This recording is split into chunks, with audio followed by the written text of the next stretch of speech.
Hi, I'm Susanna Bowling, and this is live from the Hotel Edison. Times Square Chronicles presents. I'm actually very excited to interview my guest today.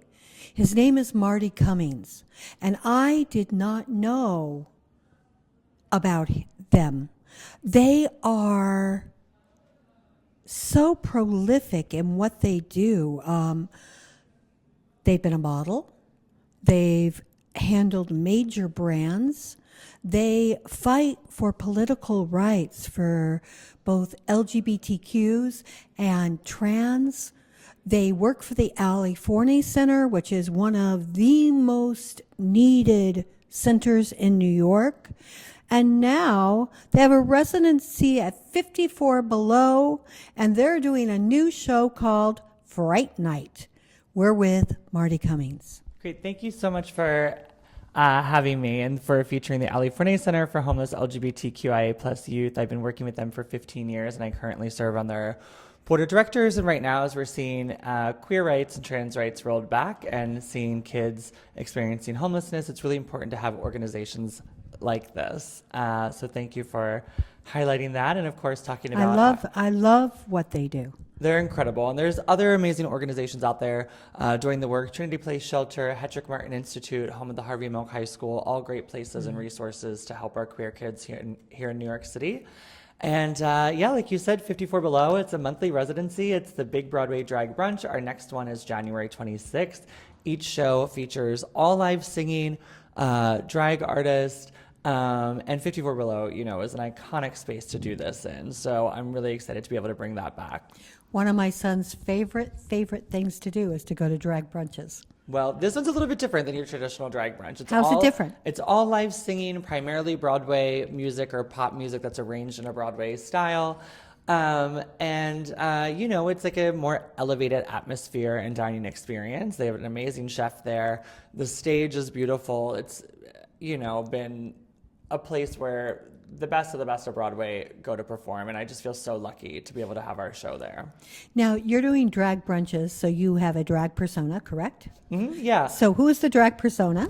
My drag persona, I use my actual name, Marti Cummings, because when I started doing drag 16 years ago, I thought, well, RuPaul's real name is RuPaul, so why can't I keep my real name? And it's been my full-time job for 16 years, which is really kind of overwhelming in the best way possible, and drag has led me to work with organizations like Ali Forney Center. It's led me to be able to do things like 54 Below, and I also love Broadway. I studied musical theater, and so I've been doing my show that you mentioned, Stage Fright, for 10 years now in a variety of venues. We started at New World Stages. Then we moved to Therapy, which has since closed down because of the pandemic. We were at The Spot. They unfortunately closed down.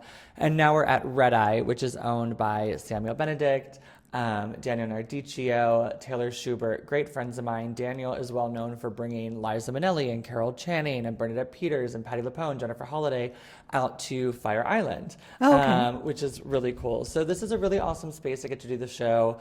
Tonight, the night that we're recording this, Adam Pascal, original cast member of Rent, currently in Drag the Musical, he's our guest. This is his second time doing the show. February 5th, we have coming up Mandy Gonzalez. I saw that. That's a coup because she's wonderful in Sunset Boulevard. I'm so excited. I love Sunset Boulevard, and I love Mandy and her work. And this will actually be my first time meeting her, is when she comes to the show. So that'll be really special, and it's just a great way to have drag lovers and Broadway fans, which are normally very intersectional, having them come together. And we all know that Broadway is incredibly expensive. Very. And so making Broadway accessible is hugely important to me. So this is a free show every single Wednesday where you can come and see the best of Wait, this show is Broadway. free? It's free. It's free. We just had Kathy Najimy a couple weeks ago. Wow. Joey McIntyre from New Kids on the Block. Who was also in Drag the Musical. Who was also in Drag the Musical. I love that show. I actually put it as one of the best shows of this year. It's so good. We've had people like Lilias White has done the show multiple times, Beth Level, Carolee Carmelo, Joanna Gleason, like Billy Porter, Alex Newell, like just these incredible artists. So like I said, our lineup right now is fully stacked. We have Adam Pascal tonight. January 22nd, we have Jimbo, winner of RuPaul's Drag Race and Nice. star of Drag the Musical. We have John Cordoza from The Outsiders on Broadway and Moulin Rouge on Broadway on the 29th. And then, of course, Manny Gonzalez February 5th and February 12th, Tamika Lawrence. So it's a full lineup, and it's all free, 10 p.m., and Red Eye's right in the heart of the Theater District on 41st and 9. It is.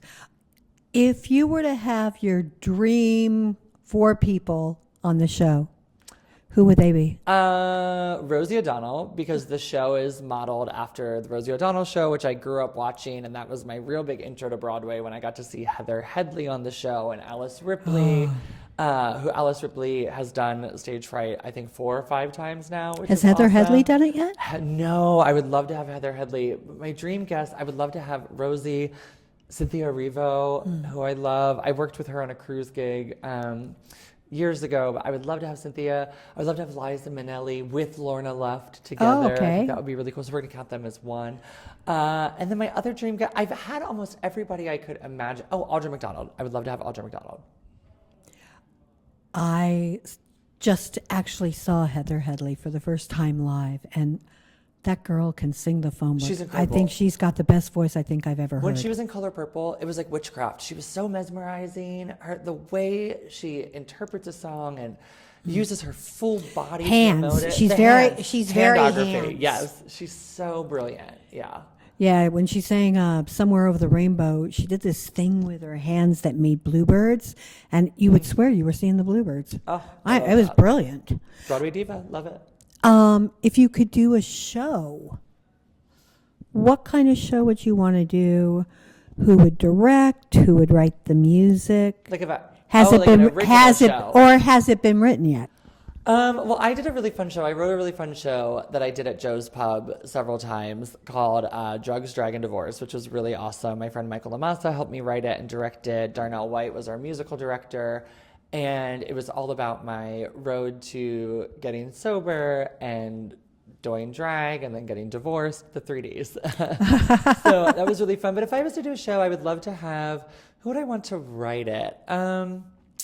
My friend Joey Contreras is a great writer. I would love to have Joey write it. I would love to have my friend Paul McGill choreograph it, who he's done a ton of Broadway shows. I would love to have Neil Patrick Harris and David Burka direct it. I would love to have Darnell White musical direct it and Stephen Aremus orchestrate it and arrange it. Who would you want to write the music? Oh, to write the music. Oh, Joey Contreras. Joey Contreras is what I said. Yeah. Wow. Yeah, I love that. What show that's playing now would you want to do? And when I say playing now, in the canon. Currently, I mean, I would love to be in Drag the Musical, obviously, because That's a great drag show. I would love to be in Cabaret. I love this immersive in the round production. I thought it was really incredible. I saw it opening night. I would like to do what else? So Drag the Musical, Cabaret, and I would love to be in Death Becomes Her, Oh, the gayest show on Broadway. It's it is. People thought I was kidding, but I'm like, this show is way It's the gay. gayest show, and they did such justice to the movie. I'm a huge fan of. I mean, I think anybody who's gay loves the movie Death Becomes Her, and Megan Hilty and Jen Smart and Josh Lehman and like everybody in it is just brilliant. I'm surprised you haven't mentioned Cola Scola yet. Oh, I love Cole. Oh, I would like to be an Oh Mary. Cole is I recently actually I was looking for something like in my photo albums and I came across a picture from my 21st birthday, and it's Cole and I used to have a backyard when I lived in Queens, and Cole and I are sitting in the back like smoking cigarettes, which I don't do. I don't smoke anymore. It's very bad for you. I was very young. I was 21. But we're like in my backyard. We're both like babies, and that was the time when Cole was doing Jeffrey and Cole's Casserole on Logo, which was their little homemade sitcom variety show that he did with Jeffrey Self, and I did a bunch of episodes of that. So it's just really awesome seeing Cole finally get the due they deserve. They are one of the nicest people I've ever met. Oh, they're incredibly I kind and interviewed they're so them. They're funny. great. Oh, they're so great. And it's just, I mean, what an awesome show. Like, I love shows like Oh, Mary and Death Becomes Her because the world is so chaotic and everything seems to be like falling apart. So it's not like, obviously, we need like political theater as well, but it's nice to sometimes just go sit in a theater and just escape from the troubles of the world and just laugh. And that's what Cole has given us. That's what Death Becomes Her has given us. And that's what I hope to give us at stage play on Wednesday nights. My favorite question to ask people is, I think that they say that eyes are the windows of the soul, but I think songs are. So what song or cycle of songs, you can pick more than one, describes who Marti is? Oh, this is so weird, but my favorite song since I was 5 years old is Puff the Magic Dragon by Peter, Paul, and Mary, and I love to sing it, and it's such a weird, like, answer, but I love Not really. I love that song. Paul from Peter, Paul, and Mary just passed away, I think, Yes. like a week or two ago, and I remember when I was a kid, we would drive like 12 hours to Ohio to see my dad's parents, my grandparents, and when I was a kid, cassettes were the thing. Oh, yes. And I wore out so many cassette tapes listening to that song on loop. So my parents were finally happy when I like grew out of that. But when I did my first 54 Below show with my rock band like 10 years ago, I sang Puff the Magic Dragon, and I've tried to incorporate it in my shows as much as possible.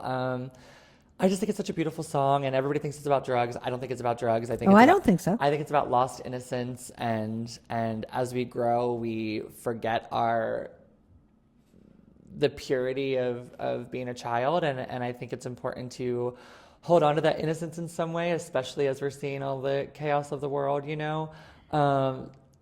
Don't lose your imagination. That's what I think the song is about. I also love Jay Brennan, who was in the great film Short Bus. They have this song called Housewife that I really love.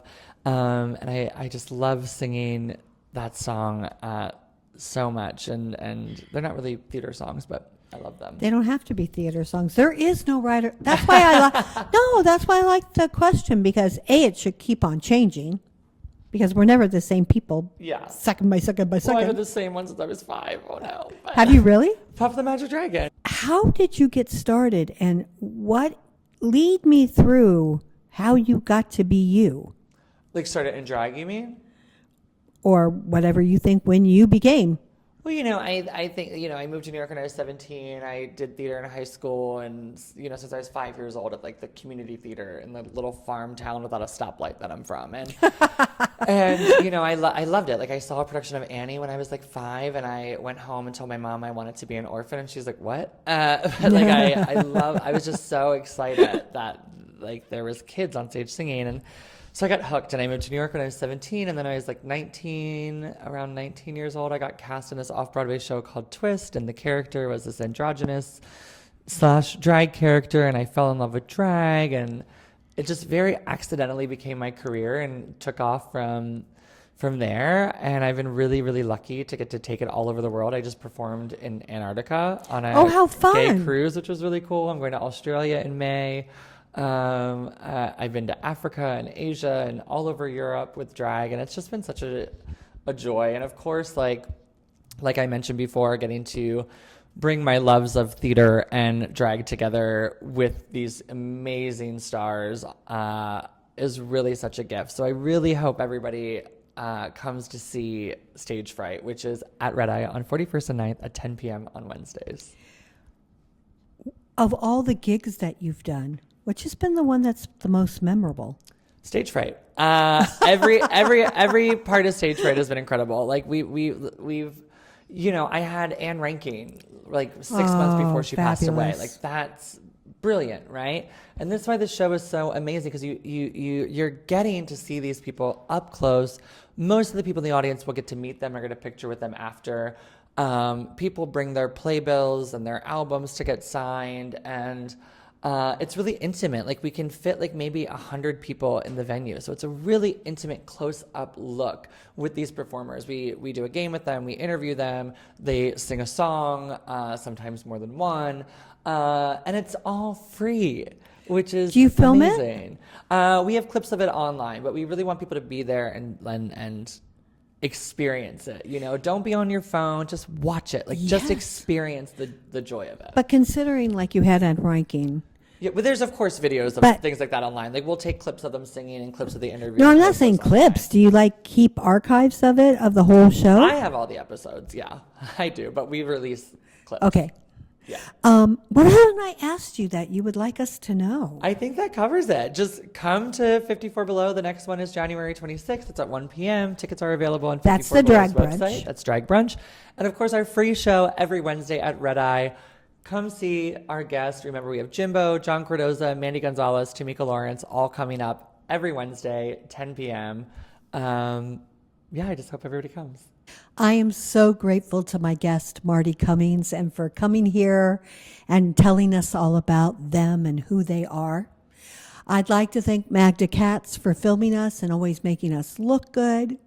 I'd like to thank Romel Gopez and the Hotel Edison for giving us a home to be able to have these podcasts and TV shows. I'm Susanna Bowling, and this is Live from the Hotel Edison, Times Square Chronicles presents.